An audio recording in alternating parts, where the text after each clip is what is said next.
بابو جی کہتے تھے، میں بابو جی کی باتیں آپ کو اس لیے بتاتا ہوں کہ میں نے تو اپنی زندگی جو ہے وہ ان کی اصولوں پہ گزاری ہے، ان کی باتوں پہ، ان کی قاری صاحب بھی ماشاء اللہ اس بات کے گواہ ہے کہ انہوں نے جو باتیں کہیں.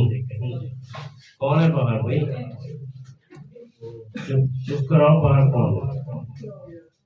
تو جو بھی باتیں وہ ان کی تھیں وہ کیسی سچی اور کھری باتیں اور کیسی اچھی باتیں تھیں. ایک بات مجھے بھی 2-3 دن پہلے میں گھر میں ذکر کر رہا تھا اپنی اہلیہ سے، تو مجھے یاد آئی بابو جی کی بات. بابو جی کہا کرتے تھے یار دینا شروع کر دو، آنا شروع ہو جائے گا. تو بڑی چھوٹی سی بات نظر آتی ہے کہ دینا شروع کر دو، آنا شروع ہو جائے گا. کون ہے یہ باہر؟ اوپر ہے.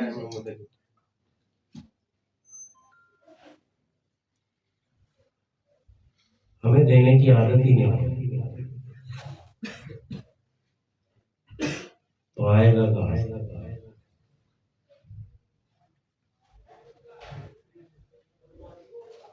ہم دیتے ہوئے بھی شرم آتی ہے. تقریب کو اگر ہمیں کچھ دینا ہو اس پہ بھی ہمیں شرم آتی ہے، دیتے ہوئے بھی آتی ہے. مانگنے والے کو تو شرم نہیں آتی، دینے والے کو شرم آتی ہے. دینے کی عادت ڈال دینا. بہت سارے دل ہوتا ہے، بہت ساری تکلیفیں دور ہو جاتی ہیں. ہماری جو مشکلیں ہیں، ہم مشکلوں کا ذکر ضرور کرتے ہیں، آستانوں میں بھی جاتے ہیں، دعا کے لیے بھی کہتے ہیں، کوششیں بھی کرتے ہیں، پریشان بھی ہوتے ہیں، لیکن اس کا ہم حل تلاش نہیں کرتے. حل تو اللہ تبارک تعالیٰ نے قرآن پاک میں تو آپ سے جو قاری صاحب کو ماشاء اللہ آپ کی کتنی بار قاری صاحب سے پوچھنے آیا ہے کہ دو اللہ کے نام پہ صدقہ دو، خیرات دو، زکات دو، عشر دو. ہم نے دینا نہیں سمیٹنا ہے، تو پھر اس کا نتیجہ کیا نکلتا ہے؟ دیکھیں، آپ میرے بچے ہو، آپ میرے بھائی ہو، آپ میرے بیٹے ہو، آستانے پہ آتے ہو چکے، اس لیے ہمارا تو فرض بنتا ہے ہم آپ کو اچھی بات ہی بتائیں، نصیحت کریں جو آپ کو یاد رہے. جیسے مجھے یاد ہے بابو جی کی باتیں لکھی ہوئی ہیں سینے پر. بیٹا خیرات دینا شروع کرو، یہ نہ کہا کرو کہ میرے پاس ہے کیا. بالکل نہیں. 10 روپے ہے، 10 روپے دے دو یار، 5 روپے دے دو.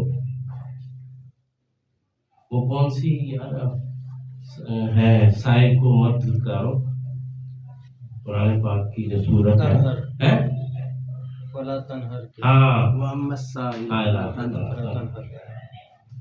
سائل کو مت دھتکارو، سے مت چھپکو. ہم تو وہ گھنٹی بجا دے بیچارہ تو اس کے پیچھے پڑ جاتے ہیں. کوئی ویسے ہم سے بازار میں مانگنے لگ جائے پیچھے پہ گئے ہیں یار، وہ تم نہیں پیچھے پڑتے اس کے رب کے. ابھی وہ نعت پڑھ رہے تھے، سرکار دو علیہ وسلم کی کون پڑھ رہے تھے، کیسے نوازتے ہیں، اس طرح دیکھتے ہیں. بیٹا یہ جو صدقہ خیرات ہے یہ بلاؤں کو ٹالتا ہے، تکلیفوں کو، مصیبتوں کو، ہر چیز کو ٹالتا ہے.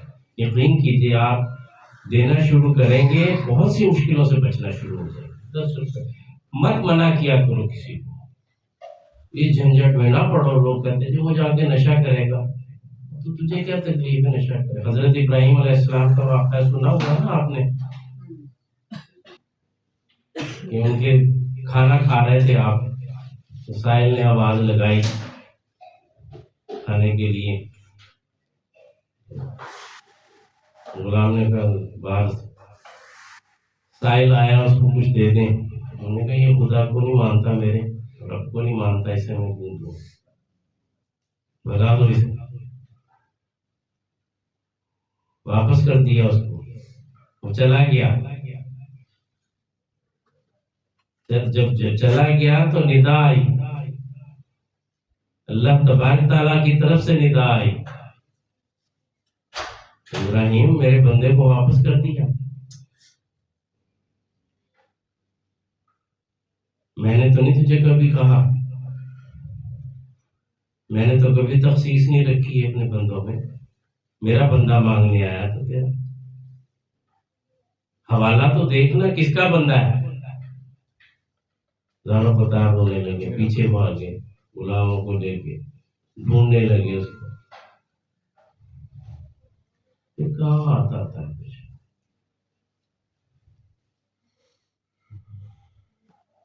تاریخ اسلام کی جو خاتون ہے, آپ نے نہیں پڑھا کریں بیٹا تاریخ. خلیفہ ہارون رشید کی جو بیوی تھی, اہلیہ جو تھی ان کی, زبیدہ خانم, کا اسلام پر اور دین اسلام پر بہت بڑا احسان ہے, بہت بڑا احسان ہے. جب اس نے وہ نہر بنوانے کا ارادہ کیا تو ارادہ کرتے ہی جب وہ پتہ لگا لوگوں کو اور تمام قریبی لوگوں کو, یہ تو بہت ہی مشکل کام ہے, مشکل ترین کام ہے, مشکل نہیں مشکل ترین کام ہے, اس پہ اتنا پیسہ کہاں سے آئے گا, تو اتنی دولت خرچ ہوگی, بے بہا اخراجات آئیں گے, کیسے ممکن ہے. اس نے تہیہ کر دیا, اس نے کہا نہیں یہ نہر نکالنی ہے استعمال کے لیے, پریشانی کا باعث ہے, پانی نہیں ہے, یہ بنانی ہے, ہر حال میں بنانی ہے, ہر قیمت پہ بنانی ہے. پختہ ارادہ تھا, اس نے وہ نہر بنا دی. تمام تر مشکلات اور اخراجات کے باوجود بنا دی. جب وہ نہر مکمل ہو گئی, ظاہر وہ اتنا بڑا منصوبہ تھا, تو یہ دور تو نہیں نا تھا اللہ تعالیٰ معاف کرتے, پروردگار ایسے ہی کہتے ہوئے بھی اچھا نہیں لگتا. ہمارے اگر میاں صاحب ہوتے تو پتہ نہیں کیا ہوتا. اس نہر کا جو سارا حساب کتاب تھا وہ بھی بہت زیادہ وہ بن گیا, رجسٹر بن گئے, وہ کتابیں بن گئی. تو وہ اونٹوں پر لا کے تو زبیدہ خانم کے پاس لائے. تو ملکہ سے کہا کہ ملکہ یہ حساب کتاب جو ہے یہ اس نہر کا سارا حساب کتاب ہے, تو اس کے متعلق فرمائیں کیا کرنا ہے. آپ ایک نظر دیکھیں گی, اس کو رکھ دیا جائے یا اس کا کیا کیا جائے. تو زبیدہ خانم نے کہا اس سارے حساب کتاب کو اسی نہر میں پھینک دو. جب وہ حساب کتاب نہیں دیتا کرتا ہم سے دیتے ہوئے, تو ہم حساب کتاب کس چیز کرتے ہیں. یہ اللہ کی راہ میں گیا سب. اس لیے بیٹا جو صدقہ خیرات زکوٰۃ ہم ہاتھ نہ کھینچیں. 10 روپے 20 روپے روزانہ کا ایک روٹین بنا لیں. آپ گھر سے نکلیں آپ تو آپ نے جو بھی پہلا سائل ملتا ہے اسے 10 روپے دینے میں کوئی حرج نہیں. یہ نہ سوچیں کہ وہ نشہ کرے گا, وہ چرس پیے گا, یا وہ جو کرے گا وہ جانے. تم جو کرتے ہو, تم سے کبھی پوچھا اللہ نے تم کیا کرتے ہو؟ تمہیں جب دیتا ہے وہ حساب پوچھتا ہے کوئی؟ کبھی بھی نہیں پوچھتا, بے حساب دیتا ہے. اور اللہ تبارک تعالیٰ اتنا کریم ہے, اتنا نوازتا ہے میرا مالک, اتنا نوازتا ہے, یقین کیجیے آپ سوچ بھی نہیں سکتے, آپ کی سوچ بھی نہیں جاتی, اس قدر نوازتا ہے. زندگی میں میری اتنی عمر ہو گئی, اب وقت گزر گیا ہے, مجھے تو اللہ تبارک تعالیٰ نے ویسے ہی بادشاہ کے گھر پیدا کیا تھا. تو بادشاہ تھے یہاں, اس کے نیچے پیسے ہوتے تھے. سوری صاحب جی جی اسی کے نیچے ہوتے تھے, اس کے نیچے پیسے ہوتے تھے. پتہ نہیں نہ کبھی انہوں نے گنے, نہ کبھی انہوں نے دیکھے, پتہ نہیں نکال کے دیے جاتے تھے لوگوں کو, بس دیتے رہتے تھے. اور جب وہ اٹھتے تھے ایسے ہی چھوڑ کے چلے جاتے تھے, اسی طرح اس کے نیچے پڑے رہتے تھے. اور ہمیشہ نئے نوٹ, کبھی پرانا نوٹ میں نے نہیں ان کے پاس دیکھا.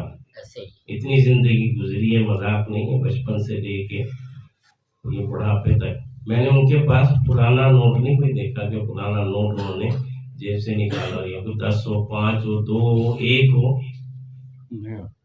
پرانے نوٹ 1969 یا 70 کی بات ہے، جب انہوں نے پہلی محفل سما کرائی تھی یہاں پہ گلی 69 کی بات ہے یا 70 کی بات ہے، پہلی محفل سما یہاں اس بڑی گلی میں کروائی تھی انہوں نے، اس محلے میں، جب یہ محلہ بھی اتنا بڑا نہیں تھا، اس وقت 1 روپے کا نوٹ ہوتا تھا، تو 1 روپے کا نوٹ بڑا ہوتا تھا اور 100 کی گڈی ہوتی تھی، وہ قوال بلوایا کرتے تھے کراچی سے، بڑے مشہور قوال تھے، یاور علی واجد علی مٹکے والے، اس وقت یہ نہیں آئے تھے، عزیز میاں وغیرہ بعد میں آئے ہیں، نصرت فتح علی بھی بہت بعد میں آئے تھے، ایک تھے قربان، کا نام مجھے یاد نہیں آ رہا، انہوں نے پہلی دفعہ یہ پڑھی تھی قوالی میرا پیا گھر آیا، پہلی دفعہ انہوں نے پڑھی تھی، اس کے بعد یہ مشہور ہوئی تھی، ہمارے ابا تھے جب ان کے والد صاحب حیات تھے، تو اس وقت سے انہوں نے جو یہ سما شروع کی، عشق رسول تو ان کی میں کہتا ہوں بھرا ہوا تھا، اس قدر عشق تھا ان سے، اور اکیلے وہ کرتے تھے سما، اکیلے، آپ یقین کیجئے، شاید اس بات کو آپ سمجھیں گے کہ میں بیان کے طور پر ہی کر رہا ہوں، وہ کرتے کیا تھے، مجھے بعد میں پھر آہستہ آہستہ ادراک ہوا نا ان چیزوں کا، وہ ایک انہوں نے رکھا ہوا تھا اپنا چھوٹا سا، اس وقت تھا وہ یہ ٹین کے بکسے بنا کرتے تھے اس وقت ہمارے زمانے میں، والد صاحب کے تو ٹین کے بکسے ہوتے تھے، بڑے بھی ہوتے تھے چھوٹے بھی ہوتے تھے، بڑے بڑے بکسے تھے گھر میں، تو ایک اتنا سا انہوں نے بکسا بنا رکھا تھا چھوٹا سا، وہ اس میں سارا سال پیسے ڈالتے تھے، سارا سال اس میں وہ پیسے ڈالتے تھے، اور وہ جب سال کا وہ آخری دن ہوتا تھا، جب وہ میلاد النبی کا دن آنے قریب ہوتا تھا، تو وہ اس میں سے وہ پیسے نکال کے پھر وہ انہی پیسوں کو خرچ کرتے تھے، لنگر اور سب چیزیں اسی میں سے اہتمام کرتے، اور مجھے کہا کرتے تھے اکثر، ہم نے تو کبھی نہیں کہا نہ پوچھا، لیکن وہ کہا کرتے تھے یار یہ میں تمہارے پیسے نہیں خرچ کرتا، اکثر کہا کرتے یار یہ میں تمہارے پیسے نہیں خرچ کرتا، یہ تو بھائی انہی کے پیسے ہیں، یہ ان کے نام پہ خرچ کر دیتا، بیٹا طریقہ اللہ والوں کا طریقہ کار الگ ہوتا ہے نا، کی سوچ بھی الگ ہوتی ہے، تو آپ کو میں ایک ہی بیٹا نصیحت کروں گا، آپ کی بلائیں بھی دور ہوں گی، آپ کی تکلیفیں بھی دور ہوں گی، آپ کی مشکلیں بھی آسان ہوں گی، صدقہ خیرات دینا شروع کرتے ہیں، گلی میں بھی کوئی آئے آواز آئے تو آپ کے کان جو ہیں اس کی آواز پہ بیٹھتے ہیں، فوراً اسے منع نہیں کرنا،